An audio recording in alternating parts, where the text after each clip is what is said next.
Hey, this is Derek with NEXA Mortgage, and I wanted to do a follow-up to my DSCR video to answer the 8 most frequently asked questions that I received after doing that video. So right off the bat, here we go. Number 1, what credit score is required? So this is going to vary greatly by the lender, but in general, the lowest credit score I have available right now, I believe, is a 600 credit score.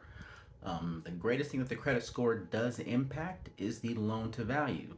So if you have a 600 credit score, don't expect to be able to do 15% down. So just know that off the bat. Question number 2 I received is, what are the loan to values? Or basically, what is that? So basically, it correlates to your down payment. So a 75% loan to value means you're putting down 25%. For a purchase, the lowest I've seen available for a down payment is a 15% down, which is 85% loan to value. When it comes to refinances, they usually cannot go that low. So usually on a refinance, it's usually 25% or 75% loan to value is the maximum that I've seen available for like cash out refinance, because they want you to still have skin in the game and still have equity to protect that investment. All right. What is or is there a minimum loan amount? Yes, lenders do have minimum loan amounts. Most of my lenders, the minimum loan amount is $100,000. I do have a couple that go down to 75,000, and I believe I have one that goes down to 50,000. But most of them are going to want at least 100,000 loan value to be able to loan. So if you're looking to purchase a $110,000 home and that lender has a 100,000 minimum, they're not going to lend to you because the numbers don't make sense. So you might have to bump up that purchase price to work with that loan to value and loan minimum for the DSCR loan. All right. Next one, what is seasoning?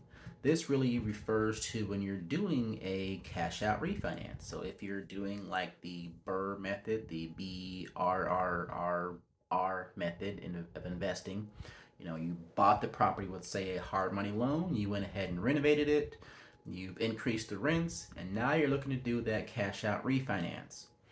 Most lenders have what's called seasoning. So basically, it's a time frame before when you purchase the property from when you can do that cash out refinance. Most lenders have a 6-month period before you can do a cash out refinance. So if you bought and closed on that property January 1, you gotta wait 6 months before they're gonna go ahead and do a cash out refinance on that property. That's gonna be most of your lenders, like probably 99% of them. I have one lender in my arsenal that I know that does 4-month seasoning, but most are going to be 6-month seasoning. Next one. Do I have to have reserves? Yes. So when you're purchasing and when you're refinancing, the lender's going to want you to have reserves. So basically, this is you having savings to cover the mortgage for a certain amount of time. Some lenders might want 3 months of reserves. Most of them want at least 6 months. I do have one lender that's like, I want 12 months of reserves. So basically, that's 12 months, 6 months, or 3 months of mortgage payments saved up. The good news is, a lot of times, if you're doing a cash out refinance, a lot of times lenders will take that cash out and use that as reserves. So if your mortgage is, let's say, $1,000 a month, but you're doing a cash out of 30 grand, hey, that 30 grand covers your 6 months of mortgage payments, so they'll use that for your reserves. All right, let's see. How many units can I buy with a DSCR loan?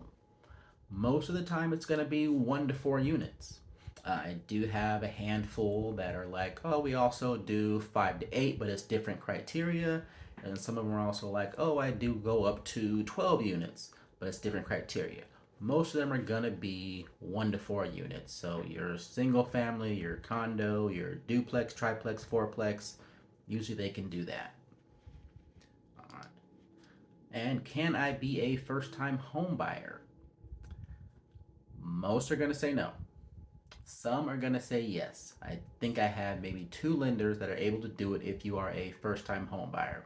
usually does affect your loan to value. So you might not get that great, 85% loan to value, which is your 15% down.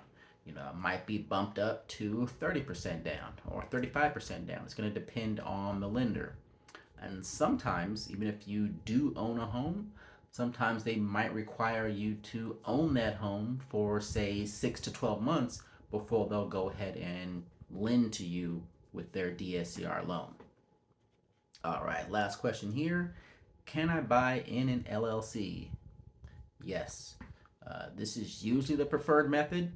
Some states, they only allow it to basically be purchased in an LLC. So if you're looking to purchase this, because it's really for investment purposes, you're not going to buy your primary residence with a DSCR loan. No, it's going to be for investment purposes, business purpose. So yes, they're looking to, sell it to you as an entity, as an LLC or a company or whatever you have it as. You're going to want it as an entity. There are, a couple lenders that will allow you to buy it in your personal name if you don't have an LLC or an entity, but most of them are going to want and prefer to you to purchase in an LLC. So if you have any more questions, feel free to leave a comment below or feel free to reach out. Thank you very much.